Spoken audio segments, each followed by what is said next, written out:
পালু, কি হয়েছে? স্যার সর্বনাশ হয়ে গেছে স্যার। আরে কি হয়েছে বলবে তো? বেগম সাহেবা। কি হয়েছে বেগম সাহেব? বেগম সাহেবা একটা কন্যা সন্তানের জন্ম দিয়ে ইন্তেকাল করেছে। স্বামী?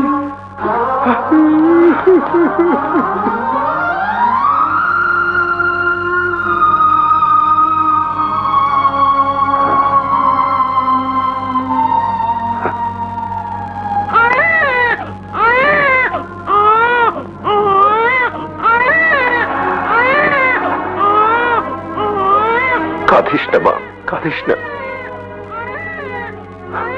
তোর মা মরে গেছে, কিন্তু তোর বাবা তোর বেঁচে আছে। আমি তোকে মায়ের আদর দিয়ে, বাবার স্নেহ দিয়ে সারা জীবন বুকের মাঝে আগলে রাখবো।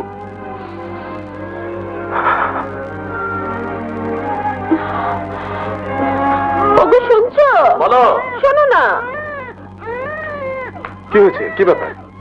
বাবু তো মুখে দুধ নিচ্ছে না, কি করি বলো তো? ডাক্তারের সঙ্গে আলাপ করতে হবে। আর অসুবিধা কি? টিনের দুধ কিনে নিয়ে আসবো। তাহলে জলদি করো। হ্যাঁ।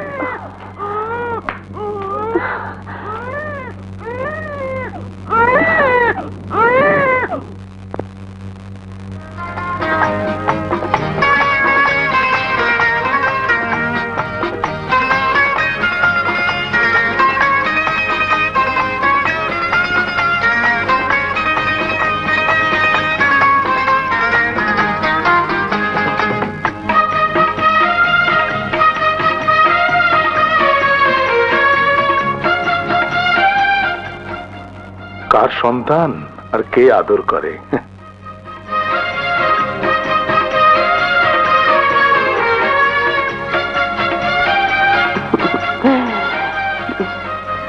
ওগো, রাজুকে স্কুলে ভর্তি করানো দরকার।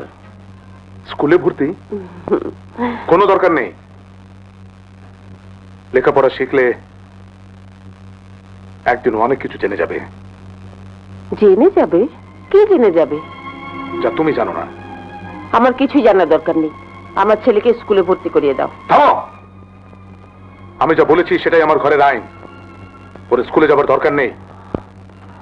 পালু, কে কোথায় আছো? এদিকে এসো। কি হয়েছে আম্মা? এতক্ষণ কোথায় ছিলে? আমার জুতো পরিষ্কার করা নেই কেন? চেয়ে দেখছো কি? আমার জুতোটা পরিষ্কার করে দাও। জি জি আম্মা। জলদি পরিষ্কার করে দাও। জি দিতেছি। আরে আরে আরে, কি করছো? কি হয়েছে উর্মি?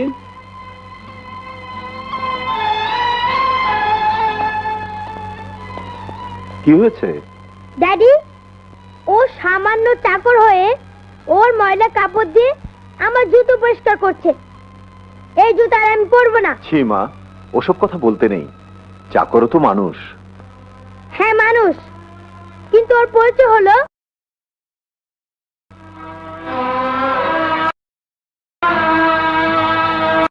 হ্যালো, তুমি ওর কথা কিছু মনে করো না। না না, আমি কিছু মনে করিনি। ও তো আমার মেয়ের মতোই। শোনো, ওর জন্য নতুন জুতা কিনে নিয়ে এসো। কয় জোড়া আনবো স্যার? যত জোড়া ইচ্ছে নিয়ে এসো।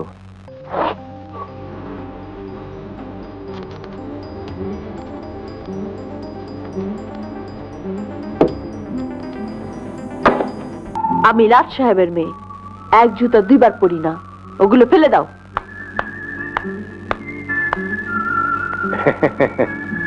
মেয়েরে দেখলে খুশিতে আমার প্রাণটা ভইরা যায়।